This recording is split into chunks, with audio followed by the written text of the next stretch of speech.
I always want to come off as professional and polished, but I'm like, I don't feel like it today. And I'm going to roll with that. Yeah. Because guess what? I know somebody else out there is waiting on me to show up in my yoga pants and hoodies with no makeup on so they can feel better about what they're doing. But it says, oh, in order to be successful, in order to build a business and to be on all these stages, I don't have to be dolled up all the time. I don't have to have the waist clencher on. I don't have to wear the red bottoms. It's like, no, you don't. And so I really just got tired of faking like I was just on all the time.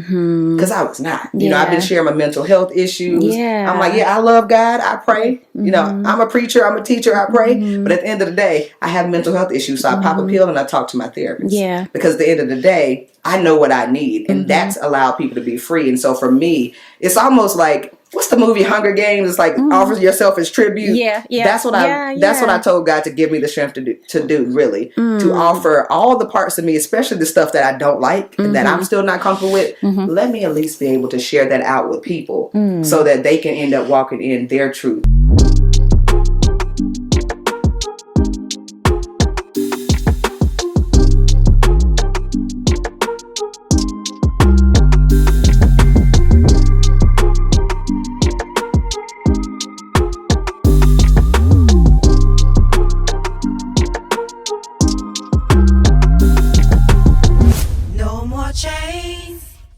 Holding me.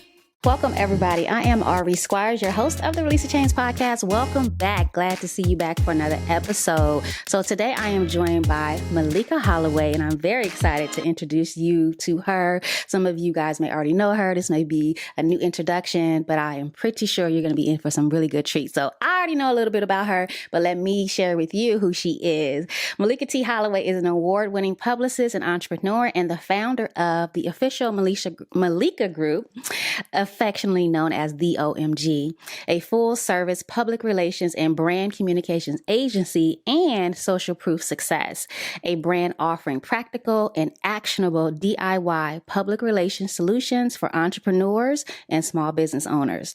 As her knowledge and expertise has influenced over 40 major brands, you can see her published in many different articles.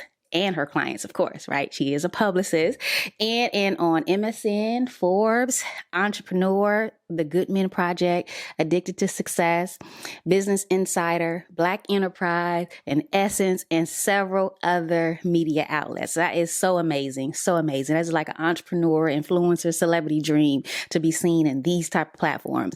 She has also worked with various companies, universities, and nonprofit organizations in the area of brand development, content creation, and public relations.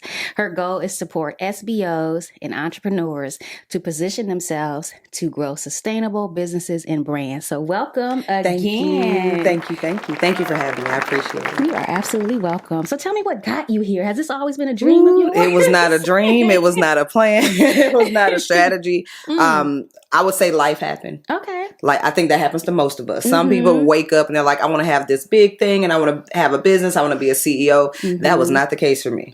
I just wanted to go to school, get my degrees, get a job, climb my way up the corporate ladder, have a C-suite executive office on the corner somewhere, and that was it. Wow. That was the American dream. That was your dream, yeah. That was that's it. Probably all you knew at that That's time. all I knew. Yeah. Or let me say, that's not even all I knew, because that's not what I saw with my family growing up. Okay. It was, they were just working till they die, whatever it is, fast food, retail, and I was just like, nah, not for me. That my life looks different, and I don't know how to get there, but I think I can feel my way, and I'm a feeler. I'm like, I can feel my way to get to where I need to be. Though. So that's good. Yeah, it was not planned. So how'd you get here? Tell us the story. We want to know. So I would say my journey started really about 2014. I actually made a really big decision to end a domestic abuse relationship that I was in. Of course, it was something I found myself into. I made a decision to be in.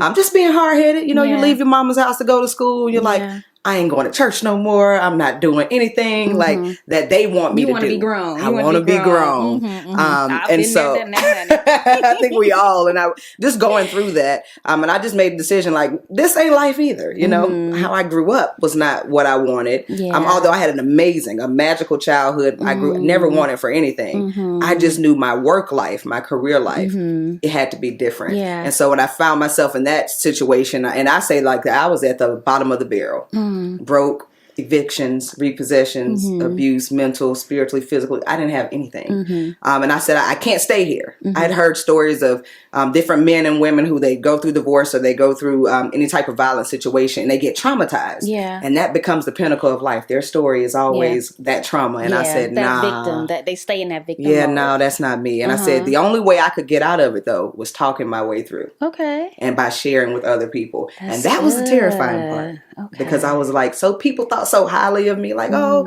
your family is good. You know, you went to school. You have these degrees. You're doing all these things. And I was like, they're going to discredit me and go, wait, you let somebody treat you like that? You stuck around for that long? And so I just said, I'm going to talk my way out. I've always been a talker. My mom used to beg me to be quiet. But you one of those people used to get in trouble at school a lot? All day, every day. I went to school just to get in trouble, not to learn. I was like, I'm going to talk all day. Right. But my work was good. They could never say, we were A and B students because that's what my mom demanded. Yeah. And so I said, I'm going to talk my way out and just share. And that's what I did. I co-authored a book where I shared a little snippet of the story, mainly about how God brought me out of it. Less focusing on the victimization, because that's not a word that I wanted to apply to myself. Yes. And I started sharing, and it was literally, it took off like wildfire. I started traveling, speaking, and I co-authored another book, and I found myself into business. I was ghostwriting and editing books because as a speaker, as a writer, that's what I did. Right. And so over time, I think you have to feel your way. Yes. And then that's how I landed into marketing, branding, and then I put my head in public relations because I was like, I don't want to be a jack of all trades.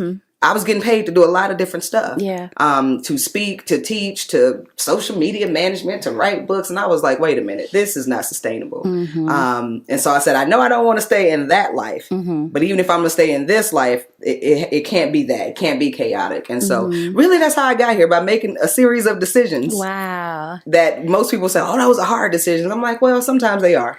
That's and so sometimes good. So do not. you think it was like God inspired? Was it... Because it's like just kind of happened. What did you create, or what differences did you make in your life to open up for these opportunities to present themselves? I think it was definitely God led. Okay. I grew up in church. And when I say grew up, 6 days out of 7. You grew up for we real, was in there, choir rehearsal, praise dance. And so when I went to college, I was like, I'm not doing that. Not that, I don't want to do God or do Jesus. Absolutely. It was like, I'm not going to do this. You was kind of free. It was just kind of like, breaking free. I'll go when I need it.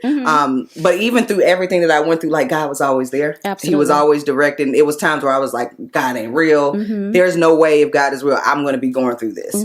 Because he's supposed to love me and all those good things. But the more I just kind of said, hey, God, I don't know what I'm doing out here. And I was too afraid to call home, to tell friends. I was like, but I'm not afraid to tell God, I don't know what I'm doing. Help me.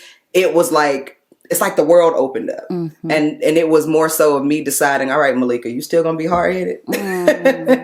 Or you going to let God take the wheel? And that was the decision that I made. And it allowed me to have a clear enough mind to be able to make every other decision after that. That is so awesome. Because I really believe in following that God-led spirit. Yes, ma'am. Because sometimes it's fearful. Because we don't understand it. It's uncomfortable. We don't know what's on the other side of it. But I think that it's so important for us to listen to that. You know what I'm saying? And follow it, because then success happens, abundance happens, life changes. But I know it wasn't just all fairies and rainbows. I say it was not unicorns, rainbows, and Skittles. It was a lot of licorice and coal and just like, what am I doing? Even now, I have days, and I'm sure you felt it, where you're like, I know what I'm doing, but do I? Do I really know what I'm doing?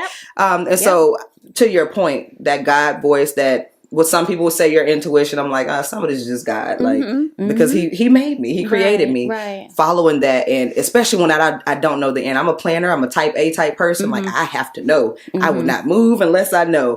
But you can't really do that on a faith walk. You just gotta walk. You gotta trust the process. And it's so scary. It is. But the rewards are, that's the beauty in trusting the process. People get scared of the process, but the beauty is knowing that there's something amazing on the other side instead of there being something very fearful on the other side. So let's talk about the work that you do for people. So like, how did you, because I know with PR, I hired a publicist years ago for a project, and I know it's about relationships. Relationship. So talk about that relationship and what type of work you do for your clients. So why do they even need your services? The good thing, and this is because my mom works with me full time. God blessed me to be able to bring her on, and it's been over a year now. Amazing. I think when you met her, she was just starting last year. So, wow. and so I tell her and I joke with her, I was like, see, all the talking, all the whoopings, all the fussing. Yeah. Look what it did. Look what happened now. But she used to always say, I'm like her child that she was most fearful about sending out into the world because I was so friendly.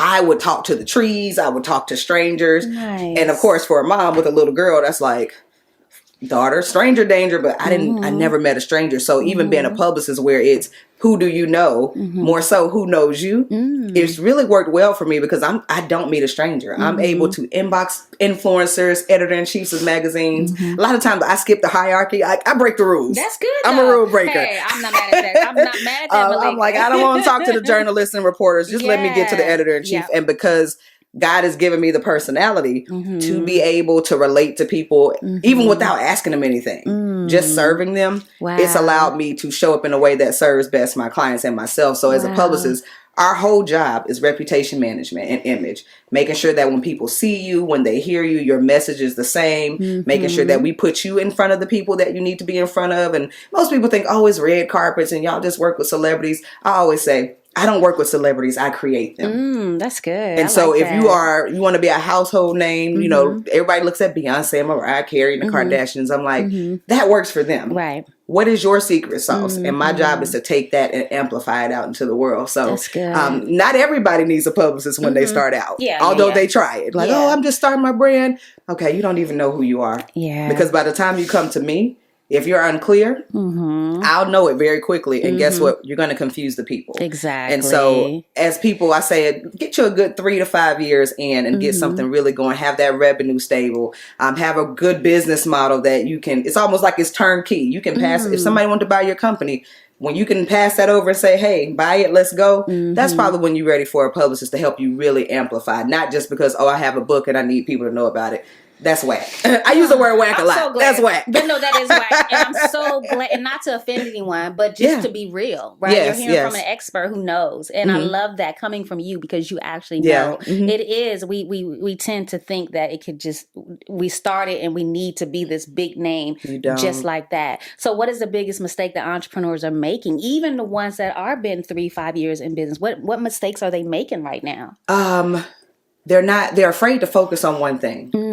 That's the biggest thing I've seen. And that was the biggest shift for my business. Like I told you, I was doing social media management. I was editing books. I was ghostwriting. I was doing visual branding, like logos, mood boards, building companies from the ground up. But I was like, I'm great at all of it. You know, we have these skills as creatives. We can maneuver and we can be who we need to be. But at the end of the day, is that sustainable? And so one thing I see a lot of business owners, they want to be everything to everybody. Yeah. And they just don't want to focus on the one thing that makes their company or their brand unique and it stands out. I always say, what's the one thing we're focusing on? Because they go, oh, I have a book and I have courses and I speak. Who are you? That's what we're going to focus on. And then who are you at a soul level, at your core, when you're in front of a room or if you're on the block? Who are you? And so a lot of times, a lot of business owners, they're afraid to answer that question. And it shows up in their company. How? Because if you don't know who you are and you're not sure, you don't know who you're talking to. You don't know who you're serving. Even if it's a bottle of shampoo. Right. Who is that shampoo for? Because there's Suave and then there's others. So do you help your clients through that process with that messaging? Because the branding is all about the message. It is. It's all about. And so I used to, let me say this, they used to be a really big part of the process. And then I got to the point where I'm like, hey, when they come to us now, you have to already know. Okay. You already got to be solid. Cool. Now, we will tweak because that's what I'm saying. I know it's not all the way right. I know there's some things you got to put together. We will tweak, but I like for them to be sure. Because then if you come working with a person like me and I'm very intense when I get in my flow, it'll shut you down. It's like, wait, do I know what I'm doing? You know, I'm making $10 million a year, but she asking me these questions that nobody's ever asked. But at the end of the day, if you say, I want to be in front of the masses, I want to be a household name, they're going to come at you with everything. Past your business, past your brand. They're going to ask about your family. They may attack your family. They may attack your friends. And so you have to know and make sure that that confidence that you have in yourself and in what you built is really solid. Now, how do you prepare them for that? right? A lot of hard questions. It's like sitting on I say it's the therapist chair in your mind. Like we just have conversations, and I ask a lot of tough questions because you know how people get caught on the fly when somebody asks them something on TV and they're like, that's a good question. You don't ever really want that in my industry. You on live TV and you go, that's a really good question. Come on now. Because you only have a few minutes anyway to like literally 3 minutes for a TV segment. That's it. And you may be talking for 30 minutes, but it gets cut down to 3. And so you have to be on it. And so it's practicing. You know, there's some media training. There's also listening to yourself. When you do a podcast recording, you have to go back and listen to it. What did you say? Did you say too many times? Talk to me about your team. How did you build them? How do you hire? So I literally dig into everything. Most publicists don't. They're like, oh, you want to do a campaign about your book? Let's just talk about the book. I'm like, no. What happened before the book? How's the book getting out into the world? What is the system that you have in place? Because if I send people and send traffic your way by getting you a podcast or a magazine placement or a TV interview and your system is not together, we have a whole nother problem now. Now we have to play damage control. And so it's a lot of different moving pieces and helping people understand that it's not just what people see, it's also the back office. That's what sets the work I do personally different from any other publicist because most don't have that knowledge or skill set. No more chains holding me. Hi, I'm Coach Ari Squires, and I'm here to talk to you today briefly about creating marketing magic, right? I believe in magic, and especially believe in marketing magic.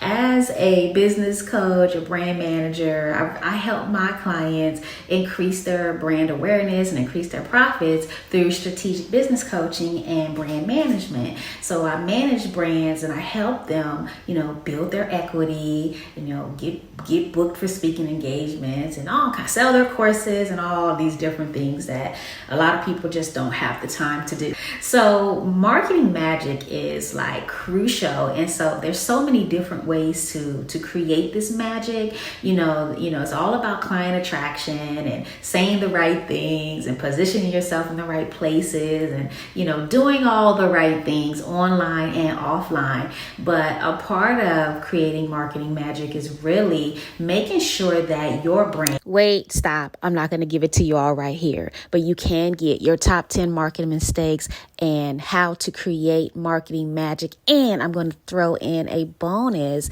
brand checklist all for free. All you have to do is text brand to 202-410-0438. Go ahead and get your free brand equity building products today. No more chains holding me.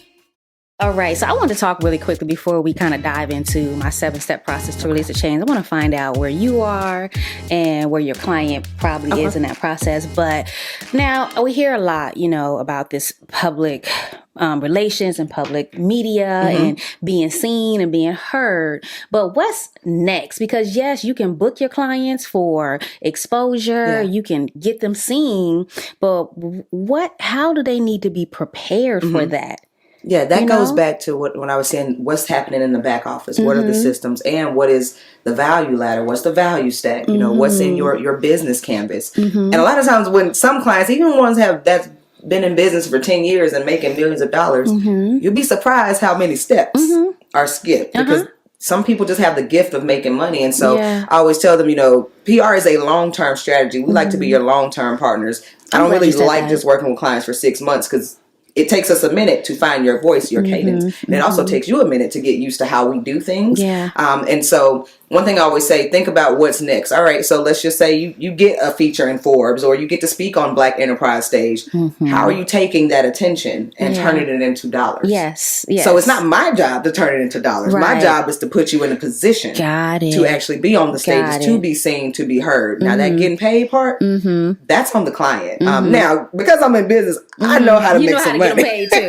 And see, and that's a plus. That's a plus because a lot of publicists, that's all they do. That's all, but I feel like that's fine too, as long as that client knows how to use that opportunity to leverage it to monetize. Absolutely. But you also help them with that process Absolutely. as well. And I know you have a team. Let's talk about the power of your team. Yes. What type, because an entrepreneur, they need their own team, and then they need this team over here, and they need to tap into these teams. When you're talking about 10 million, 5 million, 20 million, even 1 million, because nowadays people are like, I want to be a 6-figure entrepreneur. 6 figures ain't enough, because you figure 6 figures and all your expenses, you about down to like 30,000.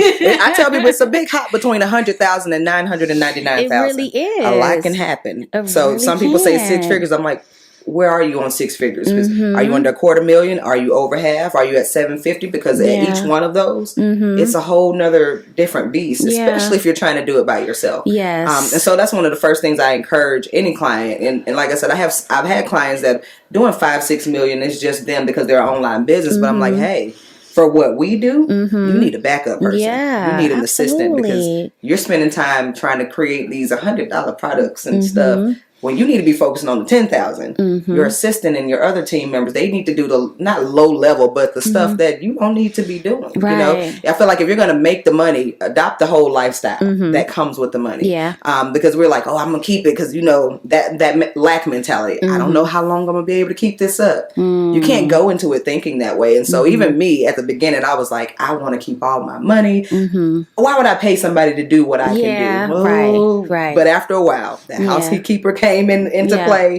The team, answering emails, phone calls, social media messages. It just became so much easier to say, hey, you got Instagram. If somebody writes, here's some scripts or whatnot. And so I think team building is important because, again, the behind the scenes is what I like to focus on. Of course, getting you out front, that's the goal. That's the surface level. But behind the scenes, what's really happening? Company culture, because if your company gets big enough, you'll have people giving reviews on what's happening. So it's so much stuff that most business owners, they don't consider. And then when they hire me and I'm telling them, hey, we have to think about this and that. And they're like, I should have had you doing this. Like, are you sure? No, I stay in my lane. But I know because I've done it and I've worked with multiple people. And so it's just a matter of realizing you can't do it by yourself and trusting other people as the professionals to support you. Ooh, now I know you have a team. You say you just brought your mom on board. What was your process in building your team that could help everyone else? At first, listening? It was just somebody help me. Okay. I kept bringing on but friends. That's a great place to be at. Somebody help me. Yes. And to admit that instead of thinking you could be Superwoman and do it all on your own, so that's great. Yeah. Somebody helped me. And I have friends and it worked when it worked. But then at some point in time, I was like, hey, I need to invest in people that this is what they do. There you go. Operations, that's not my thing. Yeah. I'm a money maker. You just let me show up. Yeah. I can sell ice to a penguin. That's what I'm good at. I'm good at teaching. Yeah. But administration, operations, sometimes being nice to people. Yeah. When I'm in work mode, that's not where I am. I'm very black and white. And so I first said, what are my deficiencies, or where do I lack? What are my weaknesses? And I started there. Whatever I'm weak in, I started hiring people to be administrators, to be the customer service, because when I'm in work mode, I'm gone. And so my emails may be a little short. So I had to hire somebody who can then take my little short email and make it beautiful. So where the client is like, did she just say what she just said? Yeah. Right? Yeah. And so that's how I chose to do it.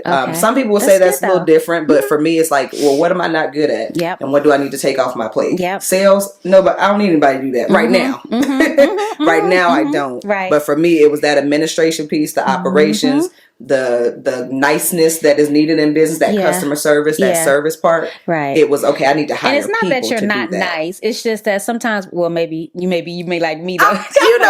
When you get in your flow, we're nice. Right. At my core, I'm a very nice person. Maybe it's just the patience, because me, I don't have patience for foolishness. I don't. Okay. So we there. It's like it is what it is, and it ain't what it ain't. Yeah. And so I had to hire people, who could translate. Honestly, I call them my translators. There you go. Translate that for me. Yes, because please. They know my personality and they know what I mean. And now they've been with the company long enough to where they know the culture and they can deliver it. Yeah, that's what I chose to hire first. That's awesome, though. But that's great, though. Like, that's some good advice because people. Okay, I've had a client come in and sit with me. Only been out of business for maybe 3 to 6 months during the pandemic, right? Because everybody started their business, and that's fine. And, okay, how much money do you want to make in 12 months? 1 million. Really? Not to say that that's not possible, but you don't even have a team. You don't have things in place. You don't have systems. You don't even have. So I really want people to understand. I love that they're hearing this from you as an expert.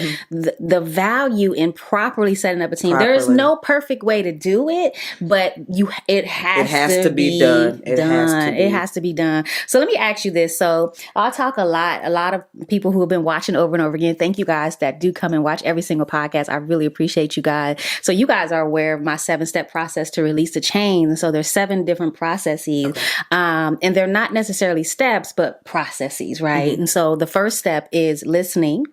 The second step is peeling, and I say step because I'm so used to saying that, so I'll keep saying step. The third step is detaching. Fourth step is forgiving, and then trusting, healing, and evolving. Yeah. So taking all of those into consideration for your client, what do they need to unlearn in one of those situations about themselves? Detaching. Okay, detaching is big. That has been like a big topic. And I'm probably talking about myself first. Okay, well, let's talk about you first then. But you have to detach from what you knew. Yes, what you knew. Your first truths. Yes. If you've never, for me, I don't have a blueprint. I didn't have a trust fund. You know, like I didn't have it. I just got out here and I had to figure it out. But I had to detach from what I thought my life was going to be. Yes. To what the life was that I actually had. Yes. And detaching from even feelings and stuff that I had been holding on to. You know, being a middle child, if you know anything about middle child syndrome, it's just, we're just here. We're usually the eclectic ones, the daredevils, the wild cards. I embrace all of that. Okay. But how I had to detach from labeling myself as the middle child who is the wild card, who is just out here floating and doing what I want to do. And so I think detaching from sometimes the end result, because a lot of times we tie it to, oh, I want to be in business. I want to make $1 million in my first year. And then when you don't make that $1 million in the first year, now you want to quit and give up. That's when what you should have said was, I just want to have a $10,000 month to start with. Let me see if I can do that. Of course, you got to have your revenue goals. And I like to work backwards from $1 million. Me too. But when you just starting out and all you have is YouTube and Google, which was me, and nobody wanted to help. I was like, hey, I'll pay you to answer, like, just answer my questions. Nobody wanted to help. Wow. And so for me, it was detaching from feeling like nobody wanted to help. All the negative stuff, I had to detach from that in order to get here. And so in that in your 7 steps, that detaching thing is huge, because we want to hold on to all the trash. I like to call it trash. All the trash from childhood, from adulthood, from all the stuff we've been taught, and expectations of other people. A lot of times we think people have these expectations of us, and they really don't. It's us putting it on, like, what are they going to think? They expect so much more. No, they don't. They just expect you to be you and to be great at what you're doing. And so detaching from the negative and what you thought it should be is probably the biggest step. I know. In the PR world, that detachment, because it's a lot of chatter from people. We're constantly battling against, and I tell people, if you step into the spotlight, all the prettiness is not what gets highlighted. All the stuff that you hate, all the blemishes, all the stuff that you haven't sat with and healed from, that's what get highlighted too, because the first time somebody says, oh, I hate her hair, you in the comments trying to combat it. Right. Come on. But look where you are, look where they are. And so it's a detachment from who you thought you should be, and also who people told you should be. You got to embrace who you are and who you created to be, not what you thought. I love that. Because what you think, a lot of times, is not it. That's so true. So I know you've been showing up differently, in my opinion, on social media. Has that been intentional? When I say showing up differently, like she coming on there like, this who I am, this is what's happening. The price is not the same today as it was yesterday. I mean, she is really in her bag, but she's really coming up in an approach with, a little different. Is that intentional, and why? What has happened to you recently? I got tired of faking. Oh my God. Girl, I just got tired of faking. Like, it just became it was so much work. Now, what do you mean by faking? And like, I've always been myself. Self online. Like, this is me. And I'm like, okay, well, what's politically correct? I don't care. Because that's not what attracts the people. There you go. That's not what people need. And we have this big thing,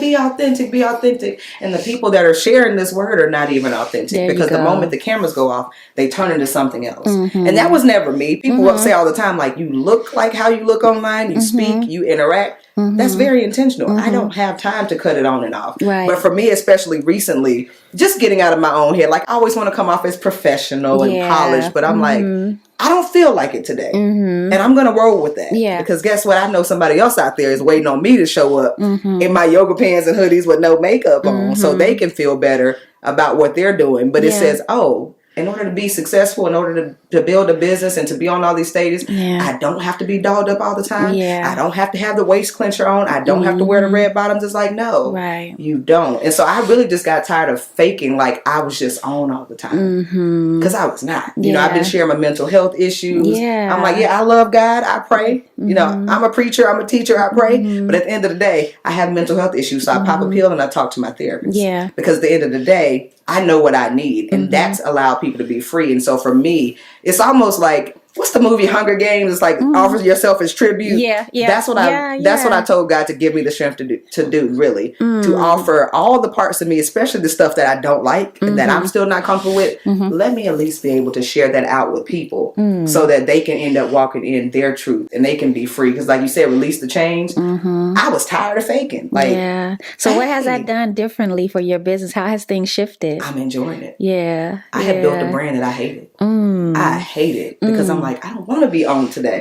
I don't want to have the answers. I want to be able to say I don't know. And people don't like, wait, you don't know. They say, shoot, let's find it out together. And so that's what it's done. And it allows me to not have to have these hard stops and pivots when I do something different because I'm allowing people to see all of me, that whole 360 view. And so at the end of the day, when I come out and say, hey, this is what I'm doing now. Now I'm recording music and I'm songwriting. Nobody's surprised. Because they see this evolution. It's like, I'm more than just a publicist. I'm more than just an entrepreneur. I'm more than just a mom because we get stuck in that a lot. I'm so much more. So it's really, it's helped everything I'm doing grow. Not just the PR agency, but even on my personal brand. And I can identify. Sorry to cut you off. No, you're good. I can identify with that because that happened to me maybe about 3 or 4 years ago because I was going through my own evolution of really of knowing who I was and detaching from some areas of my life where I was brought up that just didn't sit right with me. And I had to come into who I really was that I was suppressing for so many years. And my husband even said, nah, your tribe ain't ready for that yet. I was like, forget my tribe because the people who still stand by you, that's your tribe. That's the tribe. That's your tribe. And I feel so much better. And I really have I know they say, oh, well, you know, you really do care about what people think about you. Honestly, no, I don't. Because if I spend my life caring what people think about me, I'll never be who Ari is supposed to be. And I'll never attract the abundance and the people like you and the people like my assistant Ruby and just great people into my life if I'm not showing up as Ari. So I'm so glad you said that. So we're going to come back a little bit in a few moments. So please stick around. We'll be right back. No more chains holding me. Hey, you guys, Ari Squires here. I cannot tell you how much I appreciate you for tuning in to this Release the Chains podcast. It touches my heart. It touches my spirit because I am doing this for you. I am here to elevate our people so that we continue this journey of releasing our mental, emotional, financial, and generational chains. So I encourage you to subscribe, to like, to comment, share with me what's going on with you as you're listening to the Release the Chains podcast. I appreciate you. I'll see you soon. Peace. No more chains holding me. So, you know, it's easy for us to talk about where we are because we're like, for me in that 7-step process, I'm in the process of evolving and I'm sure you are too. I think we all are evolving. Even when you're in the place of listening, you're evolving. When you're in the place of trusting, you're evolving. But a lot of people haven't, quote unquote, made it to that place where they're like really stuck in detachment. Like they can't detach. So it's easy for us to tell people what they have to do. So speaking of your mental health, because that's a serious topic. And when you started talking about that, I was like, ooh, I can't wait to get you on this podcast. Not because I want to get all in your business, but because people like you who are successful and who, I hate to use the word influence, but are thought leaders and admired in their space, they do put on this air but then there's stuff going on behind the scenes. And we all have stuff. I have stuff all the time that I to my husband every time he gets home. You know, he's just like, goodness gracious, that's why I need a therapist. Because I was like, my husband, I'm sure he got to be sick of my stuff. You know what I'm saying? But to hear you openly talk about it, I feel like that's how we release the change. Absolutely. So why is that important? And what can we give to someone who is in that place right now? Because that's important. Absolutely. Being fake, if we're being honest. Being fake. Because for me, the first reason why I ever said anything about it is because it started affecting my company. Okay. And we have a standard. People are like, oh, if you go over to the OMG, you better be together because Maleeka is this, and that. And you're going to get the results, but she going to kick your butt, you know? Right. But I wasn't there mentally. Like, I was selling new clients and onboarding, but I wasn't there. That's all I was doing. And so I couldn't even show up. And the new clients were like, well, yeah, we heard all these great, wonderful things about all the processes that you all do, but I ain't getting that right now because we're not working directly with you. And so I couldn't even come out of the mental fog enough to be able to see and say, okay, team, you guys are me when I'm not there. But this is who Maleeka is. This is how I show up. This is how I do what I do. It was more like, y'all just go be do. Yeah. I bring in the money. Y'all do the work. And so my first share about it was really from the space of just letting people know, hey, it's not just the business. It's not little issues. The leader is not okay. I am not okay. Yeah. Guess what? You not either. Right. But I'm going to say it out loud. Because it started really affecting the business. And of course, it was affecting me personally. Yeah. But then I was expected to show up. And I was like, yo, I need to tell the people. Yeah. I can't show up. You know, and I won't. Because if I'm showing up at 5%. That's not good. That's not doing anybody a justice. That's an injustice for me to keep showing up at 5%, knowing that I'm at 5%, but trying to teach and trying to get the best out of you, and I'm not even giving you my best. So, what can our listeners or viewers take away from that? First of all, recognize that it's okay not to be okay. Yeah, that's good. But it's not okay to stay there. Therapy is. As a Black woman, I've always heard therapy is for white women or for white people. Yeah. That's white people stuff. That's part of the problem. No, it's not. My first few therapy sessions, I think I cried the whole time, like, and not even sniffing. Tears are just rolling and I'm talking and laughing. And she's like, are you okay? And I'm like, yes. But it felt so good to release. And I'm just holding all of it in, but just crying and trying to explain to her. And she was like, I'm understanding, but you are literally crying. Like, do you not feel and see the tears? I'm like, no, I do, but I have to push through. Like, it's there. And she was like, stop. Feel it. Stop trying to explain and just feel it. And so for anybody that's watching and listening, it's okay not to be okay. It's okay. It's not okay to stay there. There are people that can support you. If you're afraid to get a therapist, talk to somebody that's been in therapy. We will tell you. I still have my appointments religiously, but sometimes you need that person who doesn't know you, who doesn't have opinions, who doesn't have thoughts, and they can say, hey, dump all your stuff on me and let me help you figure it out. And so you have to be okay and vulnerable. And it's scary because you're like, I don't know this person from a can of paint. But the good thing is you don't know that person from a can of paint. So what they think does not matter. And so you have to be okay with saying, I don't want to be here anymore. I don't want to be fake. I don't want to... You know, I think we have this thing of generational curses. We say that a lot. But I'm like, there's also generational blessings. And so you have to choose where you want to focus. And some of that starts with unloading. And a lot of it is unforgiveness. You know, you're holding on to stuff from your parents. Your mama didn't know how to be a mom. Your dad didn't know how to be a dad. You don't even know how to do it. You're figuring it out. So giving grace to others, but also yourself. Because if nobody ever gave you permission to go to therapy, this is your sign. I'm giving you permission to go to therapy. Please go to therapy. It's so important. And we're going to put some information where you can find therapists. They even have like Black therapist networks. The help is out there. It's just you have to. And you can do it digitally. Yeah. If you're afraid I don't want to sit on nobody's couch. Right. Sit on your own couch or lay in the bed or do it from your car. Because all the time, speaking to your friends is not the answer. It's not the answer. They don't have the tools to help you all the time. They don't. It's good to get something off, but sometimes they going back telling somebody all your stuff. When they telling you what they would do.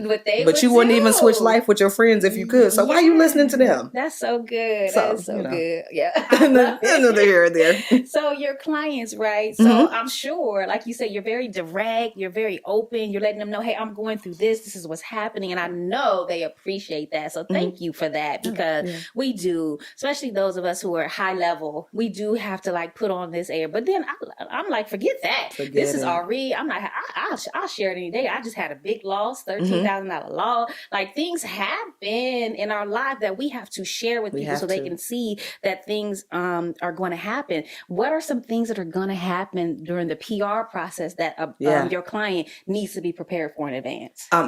Being told no a lot. That's good.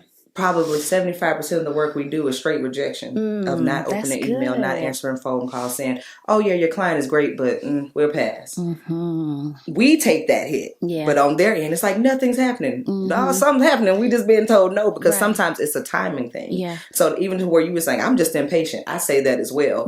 But I even had to stop saying it, because I'm like, no, I'm not impatient, because I'm patient with where I want to be patient. And so even with that, my clients have to tell them, hey, it's a process, and you have to be willing to go through all of it. So being told no, or somebody saying, hey, that's a great story, but it's not fit for our platform. It's like, how dare you? My story is great for everybody. No. So being told no is a part of the process. Also being vulnerable and probably talking about stuff that you don't want to talk about. Because as business owners, we want to stay in the business space a lot of times. Like, let me just help the people get money and build the teams. But people fall in love with people, not businesses, not brands. And so for what we do, like, our specialty is bringing that people aspect out. And so sometimes you have to talk about what happened as a child. You have to talk about that person who hurt your feelings, who probably will never know. They may be dead and gone, but you're still holding on to it. But that's an angle that we could use, because we could talk about how forgiveness unlock prosperity for you, if that's one of your brand focuses, you know? And so it's that being okay with being told no, being okay with being vulnerable, and also being okay with showing up as all of you, no matter what. Like that whole fake thing. I tell my clients all the time, if you're not good on video, don't get on video. Yeah, right. Exactly. Just stop. What are you doing? Right. But the online, go live, do the real. That ain't for everybody. It's not. And so do what's true to you. If you don't like Instagram, don't be on Instagram. Now go get your handle, because that's your real estate. So nobody else can get it. But if you don't want to post, don't post. If Facebook is where your audience is, your audience can be in a lot of places. But if Facebook is it, pick your lane and just ride in it, and don't be afraid to be different. And be consistent in that space. Definitely That's consistent. And focus on the one thing. You need the people to know. Because I like that. It's a lot. That's awesome, because you kind of like, they be up here and you got to bring them down. All and they don't like that. They don't like it, because you know how that client would have wanted to do that $1 million 1 year. I said, I'm not a dream killer, none of that, but I just want you to know the reality of the situation, and then they appreciate it later. Like you said, let's set that smaller goal first. Let's take a small bite of the elephant first, and then we get to the whole elephant. So what must a brand, because I mean, a personal brand. Yeah. Okay. Right? Okay. Because there's a difference between a brand and a personal brand. And I tell people, business, a brand, not the same thing. It's totally the same thing. Our personal brand, because like you just said, people buy from people, especially nowadays with so much competition, so many people in the spaces that you're in as well. People have a lot of options. They have choices, right? So you have to stand out and you have to be unique. And getting that publicity is a way of being unique, because what I call that is it increases your brand equity.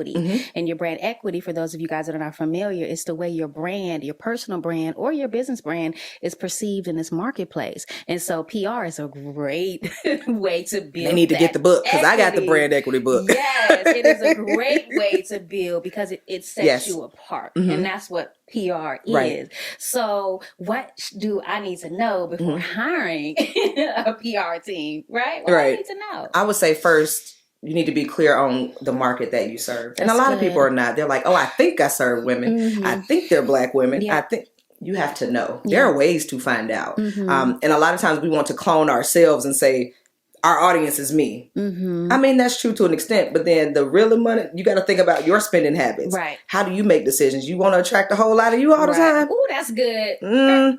Hold on. That's a nugget right there, right? Do you want to? Yeah, like you have to consider that. People, my audience, they're like me. I'm like, oh, okay, really? Yeah. But before you hire a publicist, you definitely need to know, what's unique about you. Even if you're talking about your company, what's unique about your company? Because if we be honest, every market is saturated. Yeah. People are, makeup, publicity. Every market is saturated. That's true. Rihanna didn't think about that when she started Fenty. Yep. Yep. And she went to the top. It took other companies who still haven't reached where she's reached. But she had that brand equity because of her personality. And we love the music and we love how she showed up. So everybody bought into it, right? And so I would tell people, study the greats, definitely. Look at your influences. Know their story, not just what we see. Yeah. How did they get started? That means you got to read and research. You know, we don't like to read and research. We want to just pay somebody. Yeah, we want the information. You have to have a clear idea of who you are and how you fit in the marketplace. And you need to know that before you come to me. Or we'll tell you where you fit. And and it may not resonate with you. Then you looking at me crazy. But I'm like, well, you didn't know. You told me to create it. You told me to build. And so be clear about that. Secondly, know what the end goal is. Is it just, I just want, hate to say it, but many people will pay us because they just want the logos. Or I just want to get my name on Forbes and Entrepreneur Business Insider. There is no longer, like, I just need those for credibility purposes. And I said, okay, that's great. But then what are you going to do with the traffic? Well, what do you mean? It's so they don't know. And so it's know what you want people to do, because at the end of the day, you don't want to be a one night stand or a one hitter quitter. You want people to stay with you long term. You don't want them to watch this one podcast episode and they never hear anything else. Right. You want them to keep coming back because they know every time Ari put something out there, I'm going to learn, I make money, I'm going to be fine. And so for me, it's think about the long term. Like, what do you really want? Past the logos, past being an influencer, how do you see this fitting into your life? Like being in front of people, being in the spotlight, because it's not all fun. It's not all fun. I know that for a fact, because a lot of my clients are celebrity and their lives are, sometimes we think we want what we see until you see and you don't want it no more. Like, no, I'm good. You're like, nah, that's a little too much pressure. Incognito. Yeah, that's why I love my little silent money. My little behind the scenes stuff that don't nobody know about. You know, it's that beauty. But with the PR and the brand equity, it creates that visibility and that credibility. So that's some good stuff. Now I know you also are you still doing it? Having courses and programs for like DIY for the entrepreneur who is kind of just starting out. Maybe they're in their infancy stage, but they want to do some of their own, you know, PR. I recommend it first. So we have our different levels. We have our do-it-yourself, our done with you, and then our done for you, which is where I really like to play ball in the done for you space, because it's like, you're a busy CEO. Just let us handle it, right? But for those who don't, have to start, you know, at the bottom and walk their way up, it allows you to see how much work we really do and why we get paid. Because it's like, wait, I could sit here and do this research and write the pitches and follow up.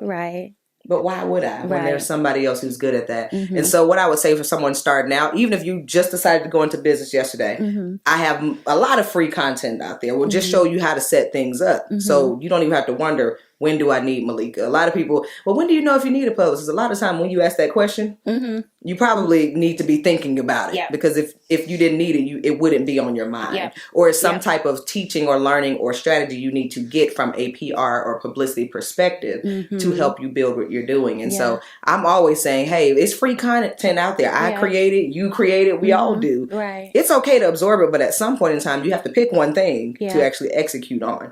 And a lot of times I think the most missed opportunity is brand messaging and core values and that long term. I skipped it. I didn't go back and redo all of that until last year. After being in business 5 years at the time, now 6 going on 7. That was stuff I skipped. And when I sat down to do it, I realized I had been doing it all along, but I never had the focus. So now I'm able to focus from, this is the long-term goal. Nothing I do, if it doesn't point to that, I can't do it. And that's why I had to go back to teaching and showing people how to do it themselves, because they would pay me and not know what we're doing.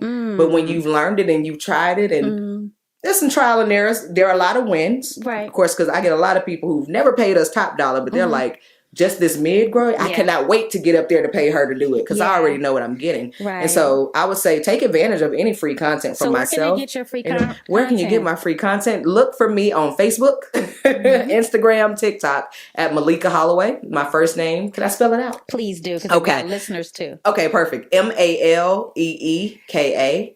Last name Hollaway, Hollaway. So there's YouTube, Instagram, TikTok, and Facebook. Awesome. And then my brand, Social Proof Success. That's where that's the teaching part. Where it's all do it yourself. We're giving you Nice. courses. There's trainings. There's a monthly membership. All different type of levels. Very good. Because I'm meeting every budget now. Mhm. You know, that's something I learned from you actually. Yeah. Because Yeah, I was yeah. like, Have nah. levels. She learned that in the brand equity I learned that in the bundle, brand okay? equity because I was like, it's one level Right, with me. right. But then Mhm. there's so much low hanging fruit. Yeah, and you can still get value from it. You may not get Yes. the top of the line value, but again, like you said, they may not be They're there not quite there. yet, but it'll still propel you. Yes, at it the end of does. the day. Yeah. So that's Maleeka Hollaway everywhere. I made that decision just this week. I was official Maleeka everywhere. My company, the official Maleeka You got group. your blue check, girl. I Let's did. talk about that blue check. Let's talk about that blue check. But 'cause I it know came what when you're I teaching. changed my name. Oh, I was because my official Maleeka is me. That was the brand. Okay, got it. And I was like, I feel like I've outgrown it. Okay. And I was like, but my company is the official Maleeka group. It literally, that was my Instagram name. Okay. I named the company after the Instagram handle. Okay. And then everybody started saying OMG. It was not, because it was the official Maleeka group, OMG. And I was Got like, it. oh, that's kind of dope. Uh-huh. But then I started feeling like I've outgrown it. Okay. And so I said, no, I'm just There's going to a be, message there. I'm about to just be Maleeka Hollaway. Mm. And my team was like, but the company is Right. I'm Maleeka Hollaway. Personal brand. And when I did that, and I submitted my stuff, Facebook blue check like that. Nice. It was nice. like, oh, okay. I don't have to be the personality. I can actually be me in my regular birth name. There's a message there. And everything will be fine. So, nice. yeah. Well, congratulations on that. And sometimes it can just be those small shifts.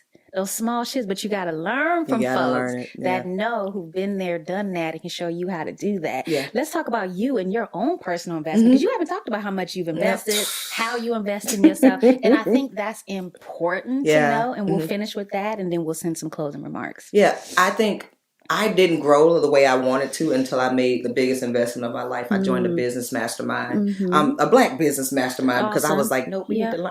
We need to go get the information from them and bring it back. But then at this point, it was like, well, if there's already information circulating, stay with yours and see what happens. And it was the biggest investment I ever made. It was $18,000. And I was like, Lord, I don't know. But what it did is, I can't ask people to pay me $18,000 if I've never paid it before. It then put me in a different position. I mean, to date, probably I can spend over $250,000 learning, development, training, events, schooling. I mean, it just is what it is, but it takes that to get to where I want it to be. And I know I'm not done spending, but it's like you can't free 99 your way to success all the time. You just can't. You have to start making investments, because it's like, if you want the success that Diddy has and what Ari has and what Maleeka has, you got to put in the work like we did. Y'all hear that? I'm about to join the group, okay? Because there's always space. Absolutely. To learn. There's always space to grow. And then I'm sure there's some other amazing people in that group as well. Oh, yeah. Right? Yeah. That you can connect and build with. Because I'm all about like you said, the mastermind. You joined the Black mastermind. Because now you guys can do business together and we can grow this Black, our Wall community. Street. Our community together. So that's so powerful. So tell us about the Facebook group and spell it out for us. Yeah, so the Facebook group is Social Proof Success, SOCIAL, and then the word proof, PROOF, and then success. Got it. SUCCESS, right? All them English degrees wasn't coming through right there for me.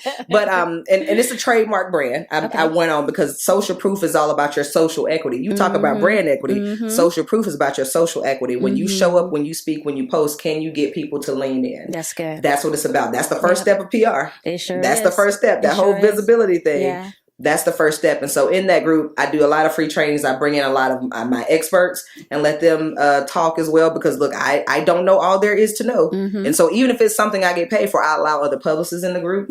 Why would I not let them in here? Because guess what? They need to learn. They need to get this work too.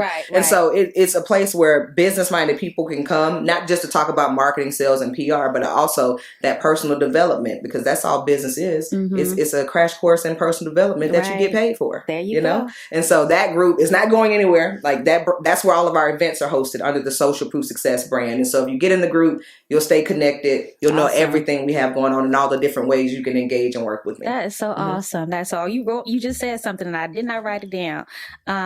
Personal branding, social proof. I should have wrote it down because I'm old. I can't remember everything, but it'll come back to me another time. Well, I want to thank you. Is there anything that you want to just leave everybody with who is it could be from a personal perspective, because again, this is about real and raw revolutionary. Revolution is like an evolution.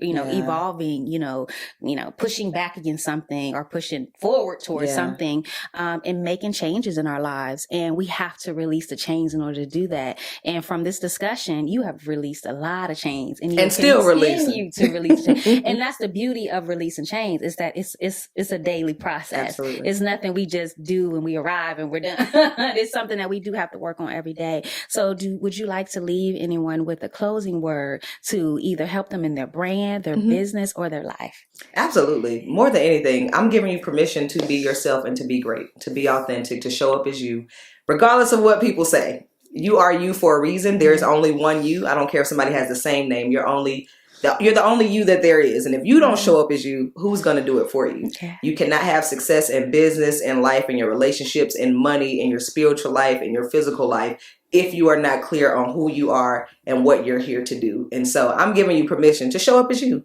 and to just be great and enjoy the journey. It's so fun. Mm-hmm. I mean, there'll be blocks, there'll be roadblocks, but at the end of the day, when you know you're doing what you're called to do, I mean, the rewards are so much better than the struggle. So yeah. I love that. I love it. And I live by that. So thank you so much Thank again. you. Thank you guys, you. Please be sure to like, share, and comment on this. If you're watching, please also like and share. If you are listening from your favorite audio platform, you can follow us on Instagram. We have a new page called Release the Chains. You can also follow me, Ari Squires, at Ari Squires Speaks on all platforms. Did we get your IG handle?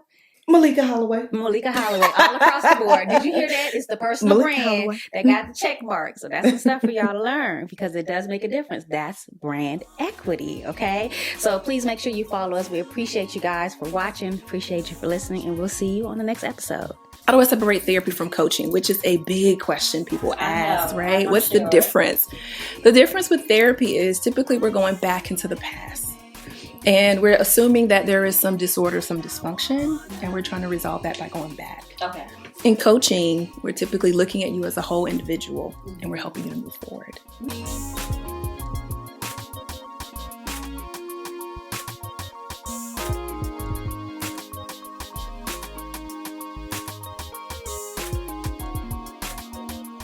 No more chains holding me.